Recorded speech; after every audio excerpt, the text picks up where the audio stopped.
মুখ্য সম্পাদক হাসনাত আব্দুল্লাহ।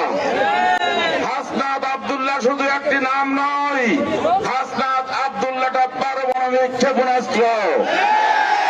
হাতি ছিল একটা পারমাণবিক ক্ষেপণাস্ত্র। একটা ক্ষেপণাস্ত্র ভূপাতিত হয়েছে, হাজারো ক্ষেপণাস্ত্র চারিদিক থেকে ধেয়ে আসছে। এই ক্ষেপণাস্ত্রের আঘাতে আগামী 12 তারিখে যশোরবাসী, যশোরের সব চান্দা ভাইদেরকে পতন করে ছাড়বেন। যশোরবাসী এই চান্দা ভাইদের আর দেখতে চায় না। যশোরবাসী আর সন্ত্রাসীদের দেখতে চায় না। যশোরবাসী আর বাড়িঘর জমি সম্পত্তি দখলবাজদের আর দেখতে চায় না। যশোরবাসী আর ধর্ষকদের দেখতে চায় না। যশোরবাসী আর নারীদের অপমানকারী ওই দুষ্ট প্রকৃতির মানুষদেরকে আর দেখতে চায় না। তাই আমরা মনে করি এই 12 তারিখ শুধুমাত্র ব্যালট একটা সিল মারার দিন নয়।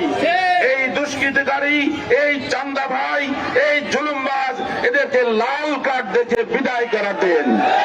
তাই আসুন আমরা 12 তারিখে সবাই একমত হয়ে এই চান্দা ভাইয়ের দুষ্কৃতিকারী সন্ত্রাসীদের, অবৈধ অস্ত্রধারীদেরকে নির্মূল করার জন্য আমরা আমাদের ভোটাধিকার প্রয়োগের মাধ্যমে এই বাংলাদেশকে আমরা মুক্ত স্বাধীন করি, নতুন করে নতুন বাংলাদেশ গড়ে তুলি।